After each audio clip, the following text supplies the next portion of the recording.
Hello, I'm Ellen, Director of Compliance and Quality Solutions at Technology Services Group, an Alfresco company. In this video, I'm going to present on how OpenContent Management Suite can be used to implement compliance and quality solutions for manufacturing and regulated industries. Some quick background on me. I have been working in the content management space for 23 years.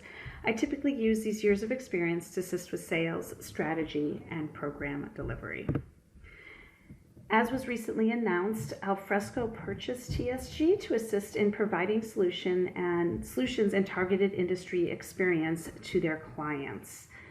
OpenContent Management Suite does just that by providing solutions that manufacturing, life sciences, nuclear, and other regulated industries can use to maintain quality and control documentation. I will now jump into the application to demonstrate some of the commonly used features in OpenContent Compliance Solution.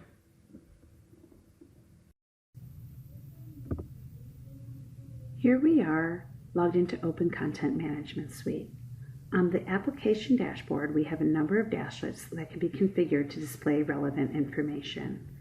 For example, I have the wizard inbox, recent folders that I've accessed, as well as documents last modified by me.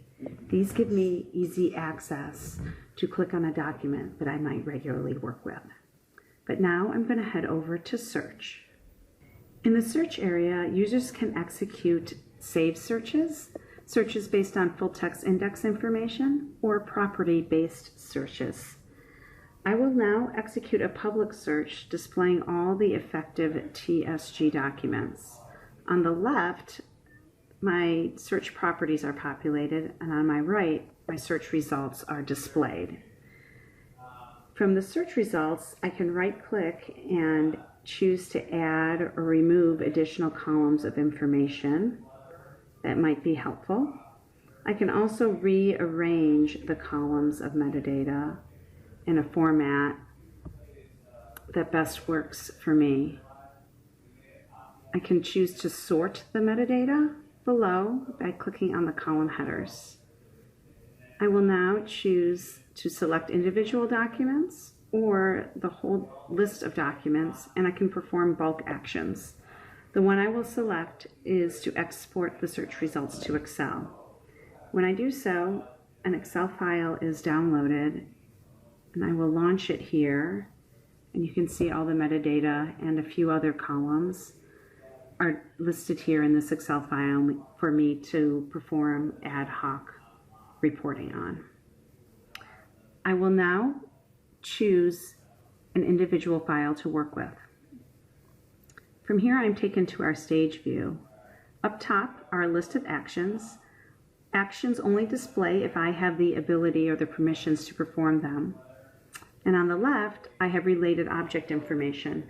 This is showing me the related change request as well as maybe related documents to the one I am viewing. I'm going to launch that change request, and it is displayed in a side-by-side viewing, allowing me to look at both the change request and the document at the same time. I will now choose to view document properties, and once again, they're displayed in a side-by-side view.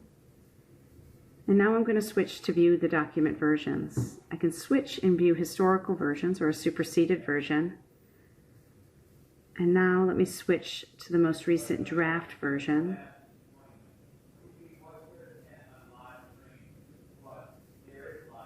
And here I also have already pre-created an associated workflow form or change request document. These workflow forms can be as simple as asking the user to specify which approvers should approve the document.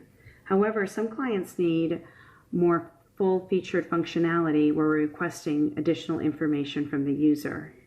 The information that is entered into these questions can be used to drive both additional pages on the form as well as workflow rules specifying who needs to approve a document.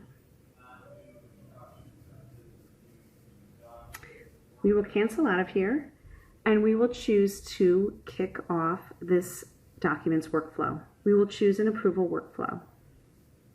The workflow will be kicked off based on the approvers that were specified by the workflow form. I now have an approval task in my inbox.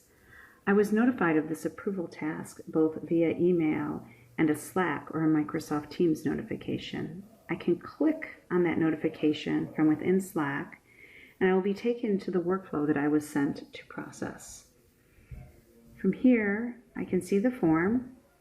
I can also scroll down and view the wizard audit events. And from here, I or anyone else can see that QD Admin 3 has already processed their task, but we are waiting on Ellen Ryan, myself. Close out of here. I can view my document, side-by-side viewing, to see some information and make sure that the document looks good. And once everything looks good, I will choose to complete my approval task.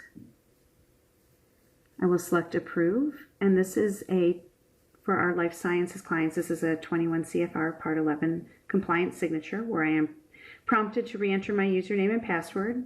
A role is specified based on the workflow form, and I was the last approver, so the workflow is now complete. Because the workflow is complete, both the approval form and the document are moved into the approved state. They are major versioned, and additionally, a signature page has been generated. The last page of the document will contain a representation of the users that have signed off the document and at what time and date that was done. Well, this concludes our overview of the OpenContent Compliance solution. For more information, please go to www.tsgrp.com and look at the Compliance Demo Series for additional in-depth information. Thank you.